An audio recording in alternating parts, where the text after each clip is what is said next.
Hello there everyone, Dr. Suneel Dhand, internal medicine physician. Why I'm against vaccine passports. Now this has nothing to do with the vaccines themselves. As a doctor, I've been recommending the vaccines over the last few months to many people, obviously focusing on high risk groups first. We want people to be as protected as possible.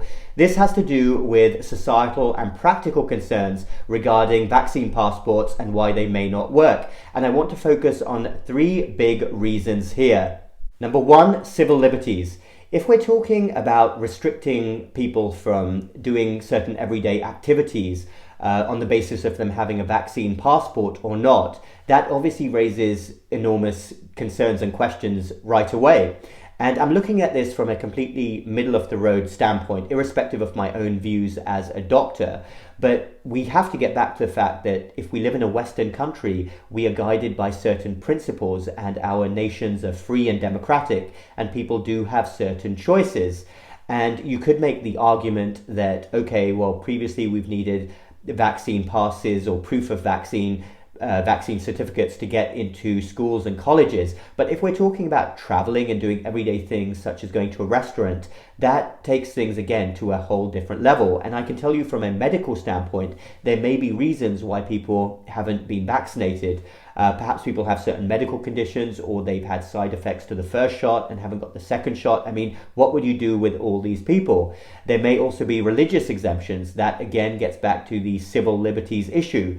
But again, I'm trying to have a middle of the road fair view here on this. And you have to get back to the fact that in the West, in free and democratic countries, having vaccine passports does very obviously raise very concerning civil liberties issues. Number two, a false sense of security. Now, let's not forget that none of us had even heard of COVID-19 18 months ago. And the vaccine rollout started, 5 months ago?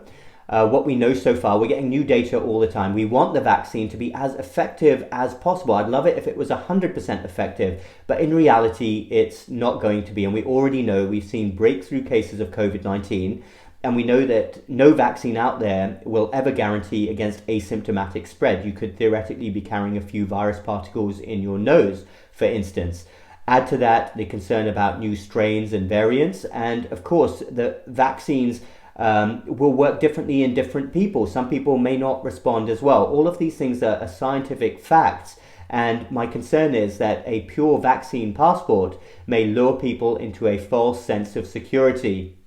Number three, what are our goals? Too often in public policy and also in other facets of life, we forget what our basic fundamental goals are as we're setting forward on a new policy approach.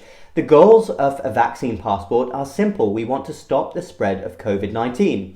Now, from a purely practical standpoint, this is me thinking as a doctor and also trying to think scientifically as well. Far better than a vaccine passport would be to simply have a rapid 5-minute test that people could easily do before they were to get into a mass gathering, say a sports stadium or some type of event. Wouldn't that be better? Or even better than that, design a 30-second or 10-second rapid test. Surely we can do that now in 2021. That's accurate and easy, and people can just take before they go anywhere. That actually would be far better from a practical standpoint. If our goal is to stop the spread of COVID-19, have a rapid test that anyone could do quickly and easily before they go anywhere. That would actually help much more than a vaccine passport.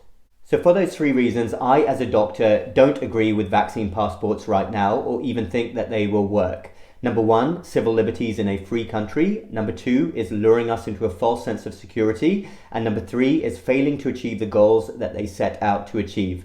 Thanks for listening, Dr. Suneel Dhand. Follow me on YouTube and Facebook, MedStoic Lifestyle Medicine. We will speak again next time.